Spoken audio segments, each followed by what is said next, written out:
Isang lihim na katotohanan ang hindi agad napapansin ng marami kahit matagal na itong nararanasan.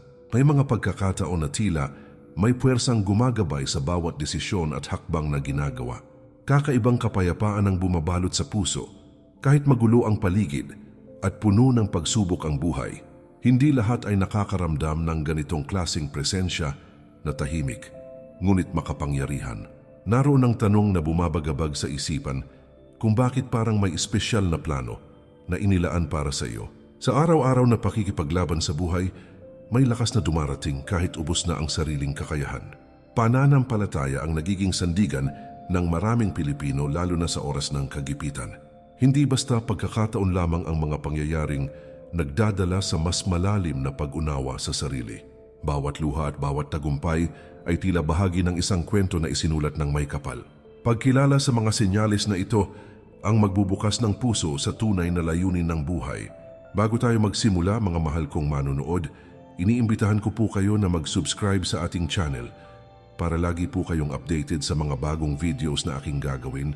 Paki-like na din ito at share sa iyong mga kaibigan at baguhin natin ang ating buhay sa pamamagitan ng mga salita ng Diyos. Malaking tulong ang inyong suporta upang mas marami pang tao ang maabot ng mensahe ng pananampalataya. Pagbabahagi ng kabutihan ay nagiging liwanag sa mga pusong naghahanap ng pag-asa. Bawat simpleng aksyon ay may kakayahang magbago ng buhay ng kapwa. Sama-sama nating palaganapin ang pag-ibig ng Diyos sa bawat tahanan. Ayon sa Biblia sa Jeremiah 29 verse 11, "For I know the plans I have for you, declares the Lord, plans for peace and not for evil, to give you a future and a hope." Malinaw na ipinapahayag ng talatang ito na may magandang plano ang Diyos para sa bawat isa. Hindi aksidente ang mga pangyayari na tila nagtutulak sa mas mataas na layunin. Pag-asa ang ipinagkakaloob sa mga nagtitiwala sa kanyang plano kahit hindi pa nakikita ang kabuuan. Pananalig ang nagiging tulay upang maramdaman ang katiyakan ng kanyang pangako. Unti-unting nahahayag ang mga senyales sa buhay ng isang taong pinili ng Diyos. Hindi man agad nauunawaan, nararamdaman ito sa mga pagbabago sa puso at direksyon ng buhay. Pananampalataya ang nagiging gabay upang makita ang kahulugan ng bawat karanasan. Pagiging bukas sa kanyang kalooban ng susi upang mas malinaw na maunawaan ang mga palatandaan. Handa na ang puso upang tuklasin ang mga senyales na magpapatunay ng kanyang pagpili. Unang senyales, malalim na pagbabago sa puso at pananaw sa buhay. Bigla ang paglalim ng pag-unawa sa tama at mali ang napapansin sa sarili sa mga pagkakataong dati ay hindi pinapansin. Mga desisyong dati ay madali lang gawin, ay ngayon ay pinag-iisipan na ng mas mabuti dahil sa konsensyang mas nagigising. Pagnanais na sumunod sa kalooban ng Diyos, ang unti-unting nangingibabaw sa araw-araw na pamumuhay kahit may tukso sa paligid. Dating mga bisyo o gawain na hindi nakalulugod ay kusa ng iniiwasan kahit walang pumipilit o nagbabantay. Panloob na tinig ang tila gumagabay sa bawat hakbang na tinatahak at nagbibigay ng babala kapag may maling direksyon. Pagharap sa problema ay hindi na puno ng takot kundi ng mas malalim na pagtitiwala sa plano ng Diyos para sa buhay. Puso ay mas nagiging kalmado kahit hindi kontrolado ang sitwasyon at kahit hindi malinaw ang mangyayari bukas.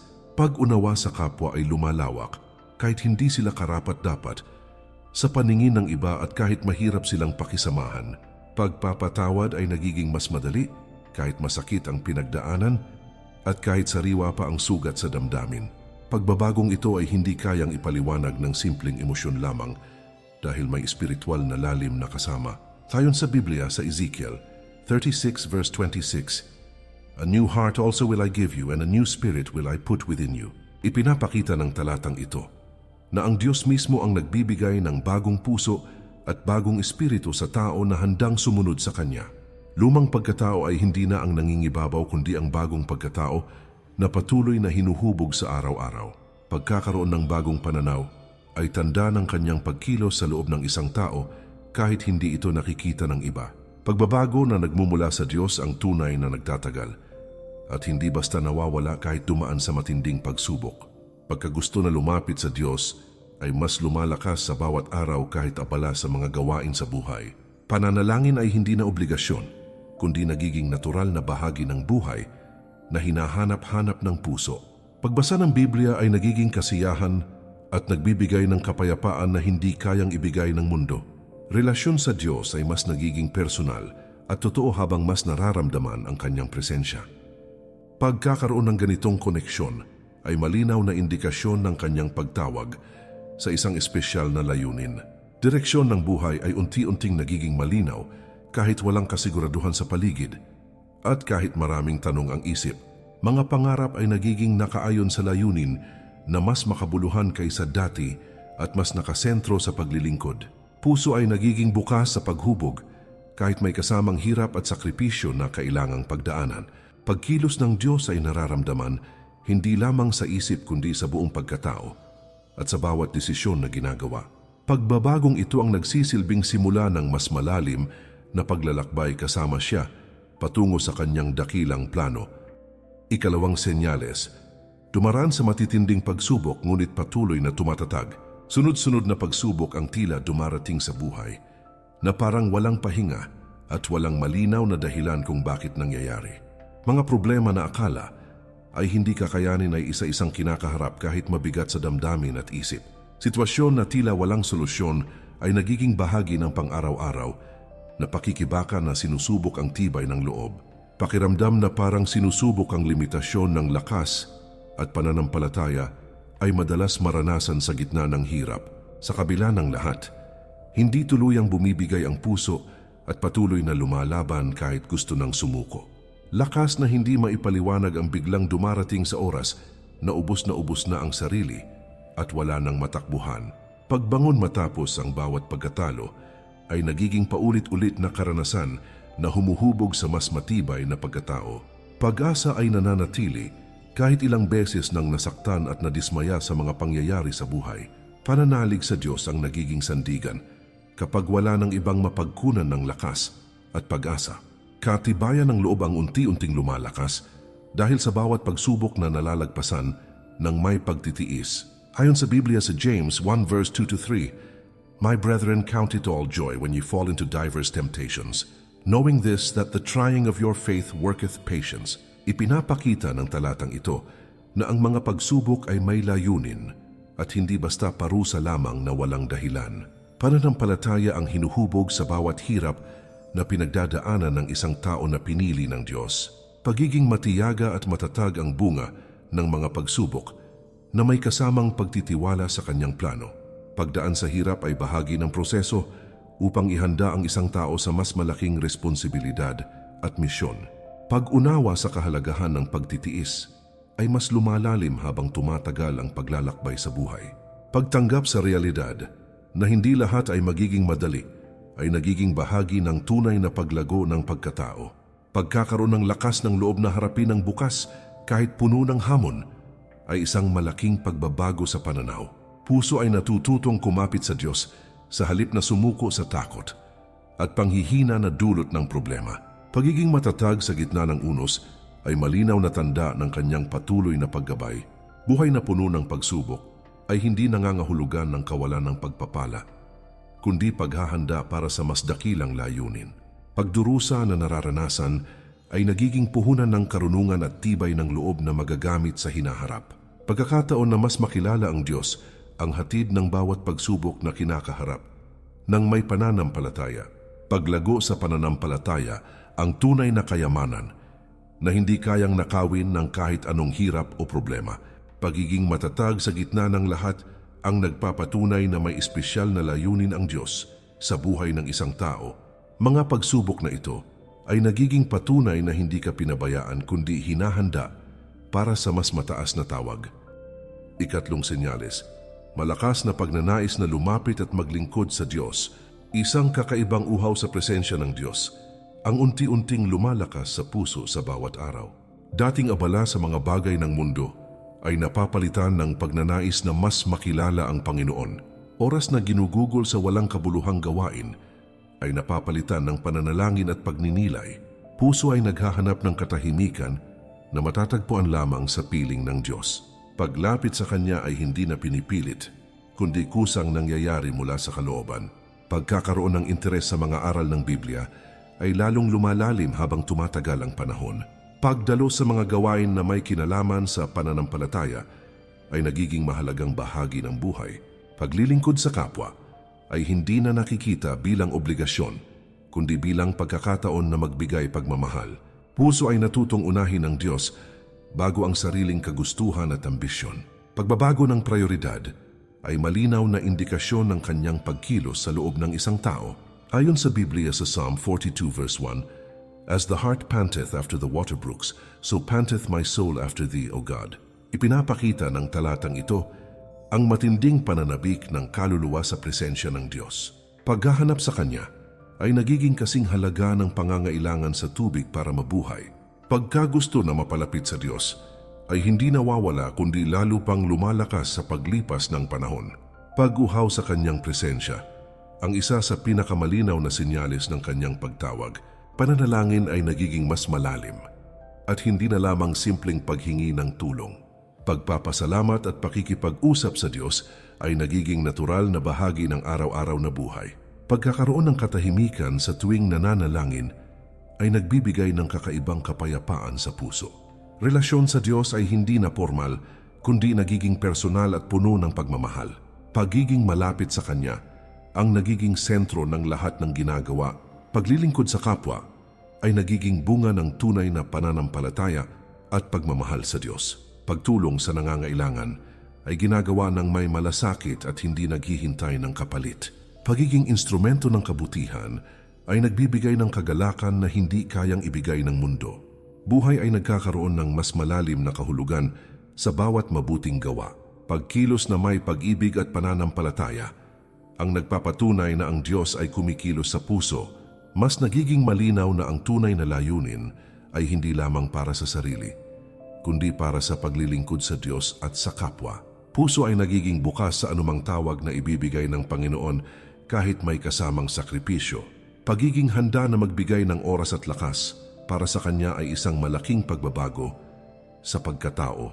Paglapit sa Diyos ang nagiging pinakamahalagang bahagi ng buhay na hindi kayang palitan ng kahit ano. Pagnanais na ito ang nagpapatunay na ang isang tao ay unti-unting hinuhubog ayon sa kanyang kalooban. Ika-4 na senyales, nakakaranas ng kapayapaan kahit magulo ang buhay. Gitna ng kaguluhan ay may kakaibang kapayapaan na hindi maipaliwanag ng isip o damdamin. Mga problema na dati ay nagdudulot ng matinding takot ay hindi na ganoon kabigat sa pakiramdam. Puso ay nananatiling panatag kahit maraming bagay ang hindi sigurado at hindi kontrolado. Pag-iisip ay hindi na puno ng pangamba, kundi ng pagtitiwala sa plano ng Diyos. Kapayapaan na nararanasan ay hindi galing sa mundo kundi mula sa Kanyang presensya. Pagharap sa mga pagsubok ay may kasamang katahimikan na nagbibigay lakas sa loob. Pagkabalisa ay unti-unting napapalitan ng kapanatagan kahit hindi pa dumarating ang solusyon. Pag-asa ay nananatili kahit may mga pagkakataon na tila walang magandang mangyayari. Puso ay natutong huminga at magtiwala sa gitna ng unos na dumaraan sa buhay.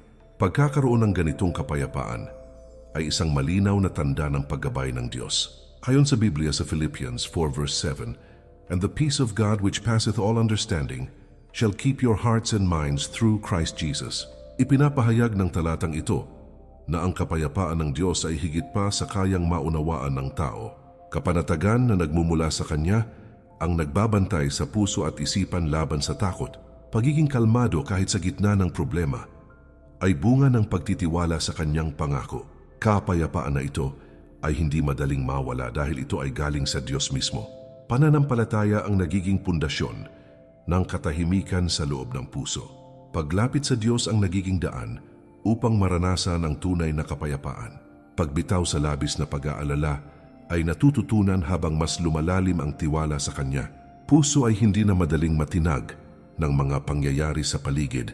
Pagiging kalmado sa kabila ng lahat ay nagpapakita ng matibay na relasyon sa Diyos. Buhay ay hindi man nagiging perpekto, ngunit nagiging mas magaan ang pagharap sa bawat araw. Pagtingin sa problema ay nagbabago dahil alam na may Diyos na kumikilos sa likod ng lahat.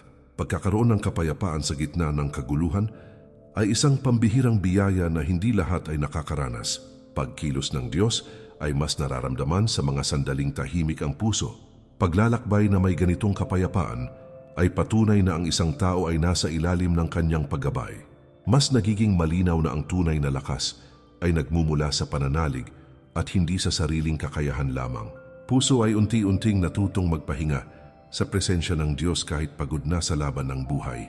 Pagkakaroon ng ganitong katahimikan ay nagbibigay ng lakas upang magpatuloy. Kahit mabigat ang dinadala, pag-asa ay lalong tumitibay dahil sa kapayapaan na hindi nawawala. Kapayapaan na ito ang isa sa pinakamalinaw na patunay na pinili at ginagabayan ng Diyos ang isang tao. Ikalimang senyales, paulit-ulit na pagkakataon at pagbubukas ng mga pinto. Mga pagkakataon na hindi inaasahan ay biglang dumarating sa tamang oras na tila may gumagabay sa likod ng lahat. Mga pintong akala ay sarado na, ay kusa muling nagbubukas kahit walang malinaw na dahilan kung bakit. Mga plano na halos hindi matuloy ay biglang naayos sa paraang hindi inaasahan ng isip. Pagkakataon na magbago ng direksyon ay dumarating sa mga sandaling kinakailangan mo ng bagong simula. Pagkilos na ganito ay nagpapakita na may mas mataas na kapangyarihan na nag-aayos ng landas. Pagkakataon na makilala ang tamang tao sa tamang panahon ay nagiging bahagi ng paglalakbay. Mga koneksyon na nabubuo ay nagiging tulay patungo sa mas malaking layunin sa buhay. Mga sitwasyon na tila aksidente lamang ay nagkakaroon ng mas malalim na kahulugan kapag binalikan. Pagkakaroon ng direksyon ay unti-unting nabubuo sa bawat pagkakataon na ibinibigay. Pagbubukas ng mga pintong ito ay hindi basta swerte kundi bahagi ng plano ng Diyos. Ayon sa Biblia sa Revelation 3 verse 8, I know thy works, behold, I have set before thee an open door, and no man can shut it. Ipinapakita ng talatang ito na ang Diyos ang nagbubukas ng mga pintuan na walang sino man ang kayang magsara. Pagkakataon na ibinibigay niya ay hindi kayang pigilan ng kahit anong hadlang o tao.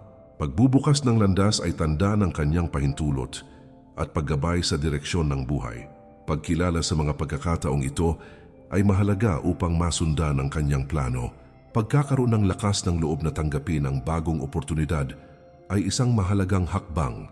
Pag-iwas sa takot ay natututunan habang mas lumalalim ang tiwala sa Diyos. Pagkakataon na ibinibigay ay hindi laging madali ngunit may dalang paglago at pagbabago. Puso ay natututong maging bukas sa mga bagong hamon na darating. Paglalakad sa landas na binubuksan ng Diyos ay nangangailangan ng pananampalataya. Mga pintong nagsasara ay hindi kabiguan kundi proteksyon mula sa maling direksyon. Pagkakaintindi sa ganitong pangyayari ay nagdudulot ng kapayapaan sa puso. Pagkakaroon ng pagtitiwala na ang bawat pangyayari ay may dahilan ay mahalaga sa paglalakbay. Pagtingin sa bawat pagkakataon bilang gabay ng Diyos ay nagbibigay linaw sa direksyon ng buhay. Pagbubukas at pagsasara ng mga pintuan ay patunay na may Diyos na kumikilos sa bawat hakbang. Mas nagiging malinaw na ang bawat oportunidad ay hindi aksidente, kundi bahagi ng mas malaking plano. Pagkakaroon ng pasasalamat sa bawat pagkakataon ay naglalapit palalo sa Diyos. Puso ay natututong umasa sa kanyang timing kaysa sa sariling plano lamang. Pagkilos sa tamang pagkakataon ang nagdadala sa tamang direksyon ng buhay. Pagkakataong paulit-ulit na dumarating ang nagpapatunay na pinipili at ginagabayan ng Diyos ang isang tao. Ika-6 na senyales, nakakaranas ng pagkakahiwalay upang mas mapalapit sa Diyos. May mga panahon na unti-unting nababawasan ang mga taong nakapaligid sa buhay kahit hindi inaasahan. Mga relasyon na dati ay matibay ay nagiging malayo at nagkakaroon ng distansya sa paglipas ng panahon. Pakiramdam ng pag-iisa ay dumarating kahit maraming tao sa paligid, ngunit hindi na ganoon kalalim ang koneksyon. Mga sitwasyon na naglalayo sa iyo sa dating nakasanayan ay tila may dahilan na hindi agad nauunawaan. Pagkakahiwalay na ito ay hindi palaging masama kundi maaring paraan ng Diyos upang ihanda ang puso. Pagkawala ng ilang koneksyon ay nagbubukas ng mas maraming oras para sa pananalangin at pagninilay. Pag-iisa ay nagiging pagkakataon upang mas marinig ang tinig ng Diyos ng walang ingay ng mundo. Paglayo sa mga distraksyon ay nagbibigay linaw sa tunay na mahalaga sa buhay. Puso ay natututong maging kontento kahit hindi kumpleto ang dating nakasanayan. Pagkakaroon ng katahimikan ay nagiging daan upang mas makilala ang sarili at ang Diyos. Ayon sa Biblia sa James 4 verse 8, Draw nigh to God and He will draw nigh to you. Ipinapakita ng talatang ito na ang paglapit sa Diyos ay nagdudulot ng mas malalim na relasyon sa Kanya. Pagkakaroon ng distansya sa iba ay nagiging pagkakataon upang mas mapalapit sa Panginoon. Paglalaan ng oras sa Kanya ang nagiging susi sa tunay na kapayapaan at gabay. Paglapit sa Diyos ang pumupuno sa kakulangan na nararamdaman sa puso. Pag-unawa sa layunin ng pag-iisa ay nagiging mas malinaw habang tumatagal ang karanasan. Pagkakaroon ng lakas na tumayo mag-isa ay isang mahalagang bahagi ng paglago ng pananampalataya. Pagiging independent sa emosyon ay natututunan habang mas kumakapit sa Diyos. Puso ay natutong umasa sa Kanya kaysa sa ibang tao lamang. Pagkakahiwalay ay nagiging proseso upang maging mas matatag ang relasyon sa Diyos. Mga panahong tila walang kasama ay hindi nangangahulugan na ikaw ay pinabayaan. Presensya ng Diyos ang mas nagiging malinaw sa mga sandaling tahimik at nag-iisa. Pagkakaroon ng malalim na koneksyon sa Kanya ang pumapalit sa kakulangan ng iba. Pag-unawa na ang Diyos ang tunay na kasama sa bawat hakbang ay nagbibigay lakas ng loob. Paglalakbay na may ganitong karanasan ay nagpapakita ng Kanyang espesyal na paghubog. Mas nagiging malinaw na ang bawat paglayo ay may dahilan at layunin na mas mataas kaysa sa pansamantalang sakit. Pagkakaroon ng tiwala sa proseso ay mahalaga upang makita ang kabutihan sa likod ng lahat. Puso ay unti-unting nagiging buo kahit dumaan sa pag-iisa at pagkawala. Paglapit sa Diyos ang nagiging pinakamahalagang bunga ng karanasang ito. Pagkakahiwalay na ito ang nagpapatunay na ang Diyos ay kumikilos upang ihanda ang isang tao sa mas dakilang layunin. Ikapitong senyales. Malakas na pagtawag na tuparin ang mas mataas na layunin. May bumabangon na pakiramdam sa puso na parang may misyon na kailangang tuparin sa buhay.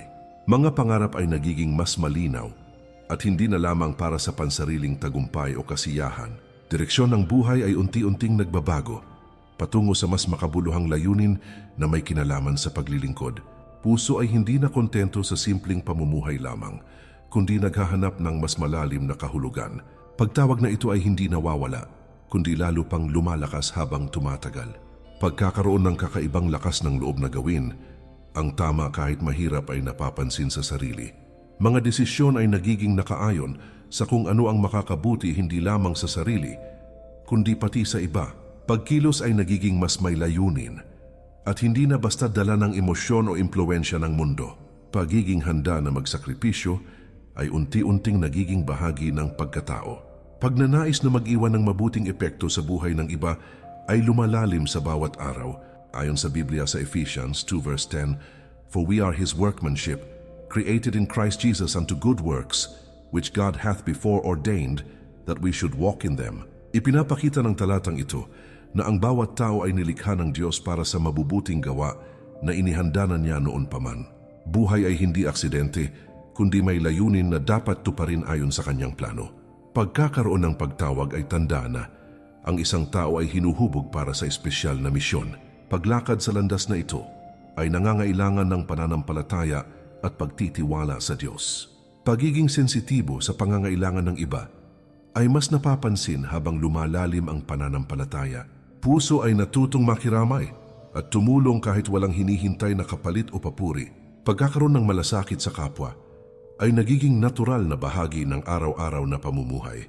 Pagkilos na may pag-ibig ay nagiging paraan upang maipakita ang kabutihan ng Diyos. Paglilingkod ay nagiging daan upang maramdaman ang tunay na kagalakan. Pagkakaroon ng direksyon ay nagbibigay ng lakas upang magpatuloy kahit mahirap ang landas. Pagtanggap sa mga hamon ay nagiging bahagi ng pagtupad sa layunin na ibinigay ng Diyos. Pagiging matatag sa kabila ng pagod at pagsubok ay nagpapakita ng tunay na dedikasyon. Puso ay hindi na basta sumusuko dahil alam na may dahilan ang bawat paghihirap. Paglalakbay na may layunin ay nagiging mas makahulugan kaysa sa simpleng pamumuhay lamang. Mas nagiging malinaw na ang buhay ay hindi lamang tungkol sa sarili kundi sa mas malaking plano ng Diyos. Pagkakaroon ng pagtawag ay isang biyaya na hindi dapat baliwalain o ipagwalang bahala. Puso ay natutong sumunod kahit hindi malinaw ang lahat ng detalye ng hinaharap. Pagkilos na may pananampalataya ang magdadala sa katuparan ng layunin na inilaan ng Diyos. Pagtawag na ito ang nagpapatunay na ang isang tao ay tunay na pinili upang maglingkod at magbigay liwanag sa iba. Bawat senyales na tinalakay ay hindi lamang simpleng pangyayari, kundi bahagi ng mas malalim na plano ng Diyos sa buhay. Pagkilos niya ay hindi laging nakikita ng mata, ngunit malinaw na nararamdaman sa puso at karanasan. Pag-unawa sa mga palatandaang ito ang magbibigay liwanag sa direksyon na dapat tahakin. Pananampalataya ang magsisilbing gabay sa bawat hakbang na tatahakin sa araw-araw. Pagyakap sa kanyang plano ang magdadala sa tunay na kapayapaan at kagalakan na hindi kayang ibigay ng mundo. Ayon sa Biblia sa Proverbs 3 verse 5 to 6, "Trust in the Lord with all thine heart, and lean not unto thine own understanding. In all thy ways acknowledge Him, and He shall direct thy paths." Ipinapahayag ng talatang ito na ang pagtitiwala sa Diyos ay magbibigay ng malinaw na direksyon sa buhay. Pagbitaw sa sariling pag-unawa at pagkapit sa Kanya ang susi upang marating ang tamang landas. Pagkilala sa Kanya sa bawat aspeto ng buhay ay nagbubukas ng pinto sa Kanyang paggabay. Pananampalataya ang nagiging tulay upang maranasan ang Kanyang perpektong plano. Paglalakbay na may Diyos ay hindi nangangahulugan ng kawalan ng problema, ngunit may kasamang katiyakan ng Kanyang presensya. Puso na nananatiling tapat ay patuloy na gagabayan at palalakasin sa bawat hamon na darating. Pagkakaroon ng matibay na relasyon sa Kanya, ang tunay na kayamanan na hindi kailanman mawawala. Pagkilos ng Diyos sa buhay ay patuloy na mahahayag sa mga susunod pang araw. Pagiging bukas sa Kanyang kalooban ang magdadala sa mas makabuluhang buhay na puno ng layunin. Mga mahal kong manunood, muli ko po kayong iniimbitahan na mag-subscribe sa ating channel para lagi po kayong updated sa mga bagong videos na aking gagawin. Paki-like na din ito at share sa iyong mga kaibigan at baguhin natin ang ating buhay sa pamamagitan ng mga salita ng Diyos. Malaking tulong ang inyong suporta upang mas marami pang tao ang makarinig ng mensahe ng pag-asa at pananampalataya. Pagbabahagi ng ganitong uri ng mensahe ay nagiging daan upang mas maraming buhay ang mabago. Bawat simpleng aksyon ay may kakayahang magdala ng liwanag sa puso ng iba. Sama-sama nating ipalaganap ang kabutihan at pagmamahal ng Diyos saan man tayo naroroon. Puso na bukas sa Kanyang tawag ay hindi niya pababayaan kailanman. Pag-asa ay mananatiling buhay sa bawat taong patuloy na nagtitiwala sa Kanya. Paglalakbay kasama ang Diyos ang magbibigay saysay sa bawat hirap at tagumpay. Pagkilala sa Kanyang presensya ang magdadala sa mas malalim na relasyon at tunay na kapayapaan. Patuloy na paglakad sa Kanyang landas ang magpapatunay na ang buhay ay tunay na hinubog at pinili ng Diyos.